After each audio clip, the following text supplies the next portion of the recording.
The uses and benefits of fabric architecture. Making a statement. It's undeniable that a well-designed fabric structure can make a big statement. The construction of London's Millennium Dome, Denver International Airport and Ashford Designer Outlet all include iconic tensile fabric structures for exactly this purpose. Fabric is incredibly useful within building design because it lets you bring bespoke dynamic shapes to an otherwise rudimentary structure. It also provides a good plateau for brand image and branding, as well as a focal point. The entrance canopy at the venue in Bristol is a great example of how a tensile fabric structure can be practical whilst creating an eye-catching centerpiece, conveying a corporate identity and transforming an otherwise regular building into something a little more special. Its size and depth provide coverage for cinema goers and passers-by to shelter from the inclement British weather. But in addition, note how the sculptural eye-catching form and colour-changing lighting make it stand out against the other boxy buildings. Whether it's an entrance canopy, an artistic sculpture, or a piece of point-of-sale material, the principle is the same.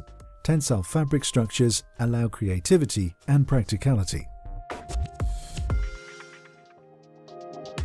Solar control. Curtains and blinds are the traditional ways of using fabric to control light transmission, but they are not the most exciting or the most creative. As architects look for more interesting ways to introduce light into a space, we look for ways in which that light transmission can be controlled, diffused and reflected.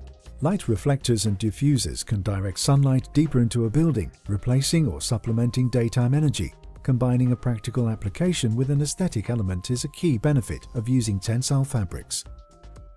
Take this structure at the BBC offices for an example. These lampshade-style structures are formed using a lightweight framework and stretch fabric.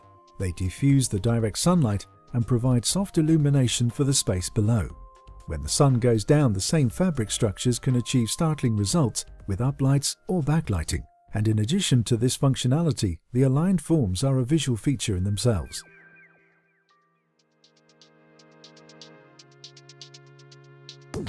Temporary installations. While fabric structures can last over 30 years, some fabrics lend themselves particularly well to being mounted and demounted again and again.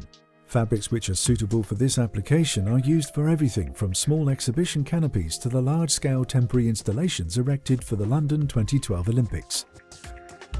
Well, I think the fabric structures are great for temporary use because they are very quick to install and deinstall. The equipment to do that sort of work is not particularly complicated or onerous.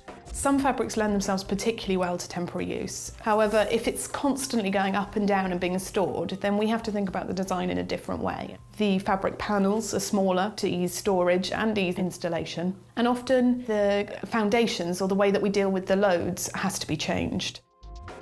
This canopy, constructed every year for the Holland Park Opera season, is designed to be dismantled at the end of the summer and stored through the winter. As a result, the weight, size and number of steel columns supporting the structure were minimised. Much of the support comes from tie-down cables. The fabric is a flexible PVC-coated polyester, made up of panels limited in size to allow for easy handling and storage. In this case, the structure is designed to impose no loads on the existing buildings, so all ballast comes from permanent foundations. For tensile fabric structures which are relocated time and time again, or where foundations are not viable, ground anchors and water or sand ballast can also be used. Fabric architecture is particularly suited to many commercial and leisure schemes where a project life of 20 or 30 years suits the overall life of the project before it becomes outdated and needs redevelopment.